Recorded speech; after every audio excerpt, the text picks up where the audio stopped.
सो ठाकुर जी एक सुंदर मणि पहन करके आए और वह मणि को पहन करके श्री प्रिया जी से मिलवे चले गए। जैसे ही प्रिया जी से मिलवे गए तो थोड़ी देर बाद निकुंज से बाहर निकल के आए तो सब सखी ने देखी श्री प्रिया जी मान करके हट करके दूर कहीं जाके बैठ गई हैं। सब सखी बोली अब कहा कर दियो आपने, अभी इतना बढ़िया सब आनंद चल रहे हो, प्रिया जी हंस रही आनंद कर रही, आप कहाँ कह के आए गए हो जो ऐसे मान करके बैठ गई हैं। बोले अब जाके पूछो कहा कियो मैंने। सब सखियां गई प्रिया जी से जा करके बोली हे श्यामाजू कहा भयो, श्याम सुंदर ने ऐसो कहा कह दियो आपसो जो आप इतना मान करके बैठी हो। प्यारी जू की सहज अटपटी बोलिनी, प्यारी जू की सहज अटपटी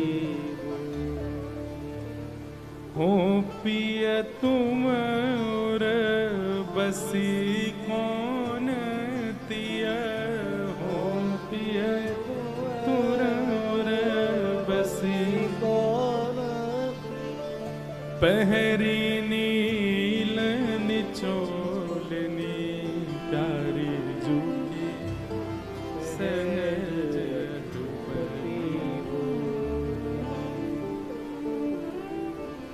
सब लोग इधर देखो, कहा भयो सकीन को श्री प्रिया जी बता रही हैं। बोले श्याम सुंदर एक मणि पहन करके आए हैं। बोले हाँ, वहां मणि में कोई नई नवेली गोरी गोरी गोपी को चित्र बनो भयो है। पतो ना जन कहां ते कौन सी गोपी को ये अपने उर में बसाए के लिए आए हैं। वाकू देख करके मेरो मन पजर रो है। हैं कौन सी सखी पहनी आए। बोले पतो ना जन कौन सी एक गोपी को चित्र अपने गले में वह मणि में पहन के डोल रहे हैं। बोले कैसी है वो।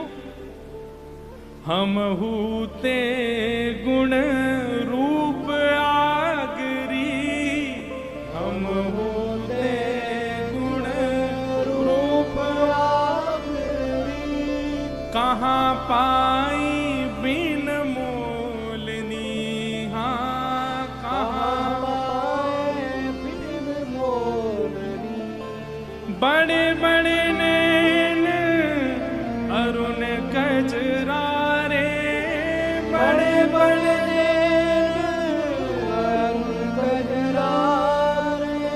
बिथुरी अलग कपोलनी, प्यारी जूकी सहज अटपटी बोलनी, प्यारी जूकी सहज अटपटी।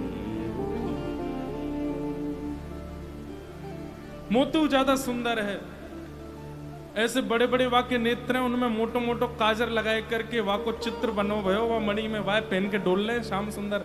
कहां पाई बिन मोल नहीं, पता ना कहां ते इन्हें बिना मोल की मिल गई है वो। सखीन ने तुरंत महाराज फेंटा कसो। बोले यार श्याम सुंदर को तो हम देखे हैं भाई। ठाकुर जी बैठे हैं यमुना पुलिन पे। सखी गई अरे श्याम सुंदर ने दिखाइयो अपनी मणि। अच्छा मिली आई प्रिया जी सो। बोले हाँ मैंने कही ना कितनी भोली हैं प्रिया जी। बोले कहाँ भोली हैं, तुम कौन सी गोपी को पहन करके डोल रहे हो अपनी मणि में। अरे ललिता चला तू ही देख ले।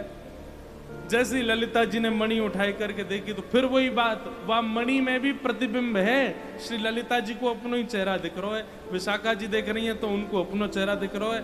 ठाकुर जी बोले अबई एक घटना घटी कि जमुना जी में अपनो प्रतिबिंब देख रही, हमने आए करके वह को समाधान कर दियो और दो क्षण बाद ही में मणि पहन के आ गयो। वह मणि में अपनो प्रतिबिंब देख के मान करके बैठी, पता ना कौन सी गोपी पहन के डोल रहे हैं।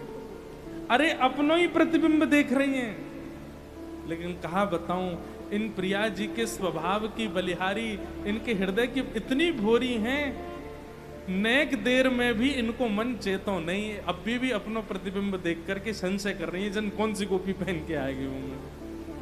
भगवद रसिक कहो तुम साची, भगवद रसिक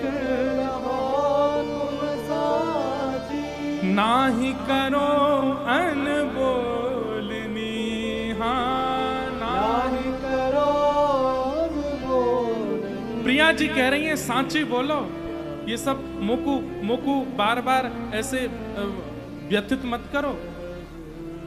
सब सखीन को बुलाए करके ठाकुर जी ने प्रिया जी को सन्मुख खड़ो किया और अपनी मणि निकाल कर बोली, हे श्यामाजू, या गोपी के बारे में कह रही है? बोले हाँ यही गोपी। प्रिया जी दिख रही है वहां में। सखीन से बोले ने पीछे जाए करके देखियो कौन दिख रही है। सब सखी हंसन लगी, अरे श्यामाजू ये आप ही तो हो, ये कोई और थोड़ी है, आप अपने ही प्रतिबिंब देख रहे। ऐसी भोरी फिर से संकोच में आ गई। सब सखियन ते प्रिया जी ने कही, ये बंधुओं कुंज की लीला नहीं है। यहां नंद बाबा, यशोदा, वृषभानु बाबा, कीर्ति मैया, मधुमंगल, श्रीदामा आदि नहीं है। ये निकुंज की मिलन की लीला।